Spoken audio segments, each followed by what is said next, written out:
अरे पण हा देशावरचा हल्ला आहे हे लक्षात ठेवा. हा देशावरील हल्ला आहे. तुम्ही धर्माच्या बाजूला घेऊन जाऊ नका. त्या ठिकाणचे मुस्लिम बांधव त्या आमच्या असणाऱ्या भारतीयांना का तुम्ही गोळ्या घातल्या म्हणून रस्त्यावरती आले कॅन्डल घेऊन. हे काय आहे? हे आमचा बाप डॉक्टर बाबासाहेब आंबेडकरांनी लिहिलेल्या संविधानाची ताकद आहे की कानाकोपऱ्यामध्ये आम्ही भारतीय म्हणून लढा या ठिकाणी सुरू आहे. आमची ओळख भारतीय. हे घाबरलेले दोन अरे नारे, अरे त्यांनी आमच्या लोकांना 26 लोकांना मारलं, ठोकून या ना, काढा ना त्यांचे सगळे अड्डे उद्ध्वस्त करा ना. अरे देशा बाबासाहेबांनी बीएसएफ बनवली, सीआरपीएफ बनवले, अनेक या ठिकाणी सुरक्षा यंत्रणा बनवल्या. पण राजकारणाने या पोलिसांचे या आर्मीचे हात बांधलेले.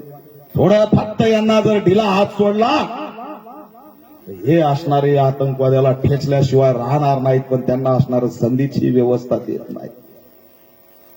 कशासाठी बाबासाहेबांनी हे सगळं उभा केलं. आणि या काही लोकांना महाराष्ट्रातल्या आणि राज्यातल्या देशातल्या लोकांच्या नादी तुम्ही लागू नका. त्यांच्याकडे लक्ष देऊ नका. हे 3.5 फूट काल म्हणे हिरवा साप आहे. अरे जा ना, तुझ्या जर गुणात दम असेल ना तर जम्मू काश्मीरला जा आणि आतंकवाद्यांना गोळ्या घालून ये. महाराष्ट्रात बोलू नको.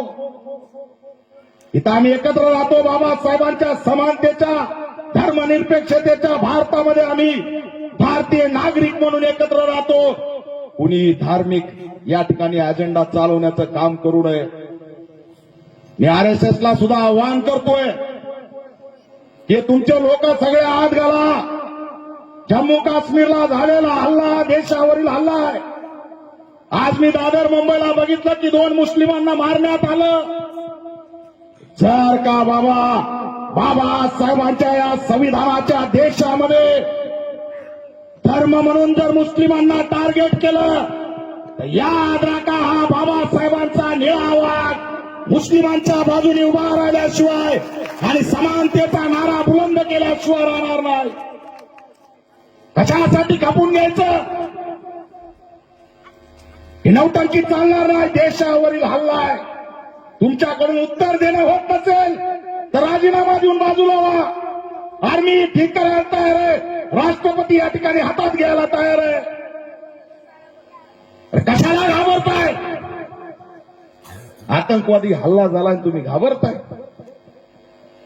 हे सगळं आपण लक्षात घेतलं पाहिजे. यांच्या अजेंडे एवढं लक्षात ठेवा. कारण हे संविधान आता थेट बदलायला निघाले नाहीत. पोलिसांची कायदेशीर यंत्रणा संपवायची, न्यायालयीन यंत्रणा संपवायची आणि आता आर्मी सुद्धा या ठिकाणी त्यांना उद्ध्वस्त करायची अशी स्थिती. हे षडयंत्र आपण वळखा.